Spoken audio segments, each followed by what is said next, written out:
Pernah kepikiran gak sih, gimana caranya sebuah negara yang punya ratusan bahasa yang berbeda-beda, tapi bisa punya satu suara yang sama? Nah, kali ini kita akan bedah biografi bahasa Indonesia. Sebuah kisah yang keren banget tentang bagaimana perbedaan justru jadi kekuatan buat bersatu. Ini bukan pertanyaan main-main loh. Coba bayangin, di Indonesia itu ada lebih dari 700 bahasa daerah. 700! Terus kok bisa satu bahasa aja yang dipilih untuk menyatukan semuanya? Ternyata ini bukan kebetulan sama sekali. Jawabannya adalah sebuah strategi yang super cerdas, gabungan antara perdagangan, politik, dan visi kebangsaan yang luar biasa. Oke, kunci buat ngerti cerita ini cuma satu istilah, lingua franca. Gampangnya, anggap aja ini kayak bahasa gaul atau bahasa jembatan. Bahasa yang dipakai orang-orang dari suku yang beda buat ngobrol dan berdagang.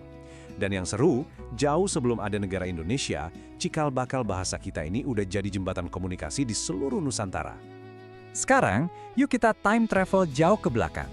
Ribuan tahun lalu, sebelum jadi bahasa sebuah negara, perjalanan bahasa Indonesia itu justru dimulai di tempat-tempat yang sangat sibuk, di atas kapal dagang dan di pasar-pasar sepanjang pesisir. Nah, ini dia. Ini semacam akta kelahirannya bahasa kita. Bukti tertulis paling tua yang pernah ditemukan. Prasasti-prasasti ini berasal dari abad ke-7, peninggalan kerajaan Sriwijaya, dan semuanya ditulis pakai bahasa Melayu kuno. Ini bukti otentik kalau bahasa ini udah eksis dan penting banget dari zaman dulu.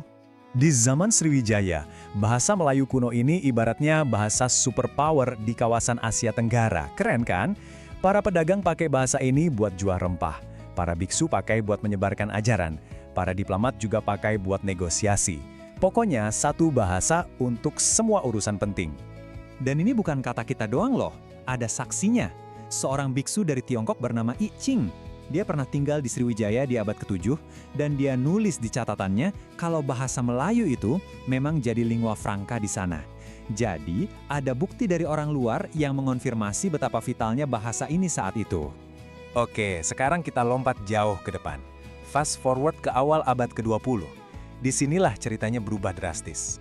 Bahasa yang tadinya cuma jadi alat dagang, sekarang bertransformasi jadi simbol perjuangan, jadi bendera identitas sebuah bangsa yang baru. Coba deh, lihat wajah-wajah di foto ini. Mereka ini anak-anak muda dari seluruh penjuru Nusantara. Dari Jawa, Sunda, Batak, semuanya kumpul di Batavia. Mereka datang bukan lagi bawa nama suku, tapi bawa satu mimpi besar, jadi satu bangsa, Indonesia. Dan untuk mewujudkan mimpi itu, mereka sadar butuh satu hal, satu bahasa. Dan inilah dia, tanggal yang mengubah segalanya. 28 Oktober 1928. Hari di mana generasi muda itu mendeklarasikan mimpi mereka. Hari di mana mereka secara resmi melahirkan sebuah bahasa persatuan. Dari 3 ikrar Sumpah Pemuda, poin ketiga ini yang paling dahsyat. Coba perhatiin deh kata-katanya, jenius banget. Mereka nggak bilang, kami berbahasa satu yang seolah-olah menghapus bahasa daerah. Tapi mereka bilang, kami menjunjung bahasa persatuan. Itu beda banget, itu semua komitmen. Dan di momen inilah, nama bahasa Indonesia untuk pertama kalinya dikumandangkan. Tapi, tunggu dulu, kan ada ratusan bahasa, kenapa harus milih Melayu? Ini pertanyaan penting banget. Kenapa bukan bahasa Jawa aja, yang penuturnya paling banyak, atau bahasa Sunda? Nah, ternyata pilihan ini bukan asal-asalan. Ini adalah keputusan yang luar biasa bijak. Alasannya tuh jenius banget. Pertama, bahasa Melayu kan udah jadi bahasa gaul di mana-mana, jadi fondasinya udah kuat. Kedua, strukturnya lebih sederhana, jadi lebih gampang dipelajari. Dan yang paling krusial, bahasa ini netral. Karena bukan bahasa suku mayoritas, jadi nggak ada yang merasa dijajah secara budaya. Semua bisa menerima. Wah, ini sebuah kompromi yang brilian demi persatuan. Oke, dari sebuah janji para pemuda, bahasa Indonesia sekarang naik level. Siap-siap jadi bahasa resmi sebuah negara yang merdeka. Cuma sehari setelah proklamasi kemerdekaan. Sehari! Di tengah-tengah euforia, para founding fathers kita gerak cepat. Mereka tahu janji Sumpah Pemuda itu harus segera dikunci. Bukan cuma jadi ikrar, tapi harus jadi hukum negara. Dan inilah kalimat saktinya. Cuma satu kalimat pendek di UUD 1945, pasal 36. Tapi dampaknya luar biasa. Dengan kalimat ini, bahasa Indonesia resmi jadi bahasa negara. Dipakai di sekolah, di kantor pemerintah, di semua urusan resmi. Benar-benar jadi tali pengikat bangsa dari Sabang sampai Merauke. Nah, Sebuah bahasa itu kan bukan cuma soal diucapin, tapi juga soal ditulis. Cerita bahasa Indonesia juga punya babak seru soal gimana cara nulisnya distandarisasi, biar makin efisien dan modern. Bahasa yang hidup itu ya kayak kita, selalu berkembang, nggak pernah diam. Ejaannya juga begitu. Lihat deh perjalanannya. Mulai dari ejaan warisan Belanda tahun 1901, terus disederhanain pasca merdeka. Lalu ada gebrakan besar lewat EYD di tahun 1972, sampai pembaruan-pembaruan terbaru. Ini kayak cermin perjalanan bangsa kita juga kan? Mungkin kelihatannya sepele ya, cuma ganti huruf, OE jadi U, DJ jadi J, kayak Surabaya jadi Surabaya. Tapi ini bukan sekedar ganti huruf loh.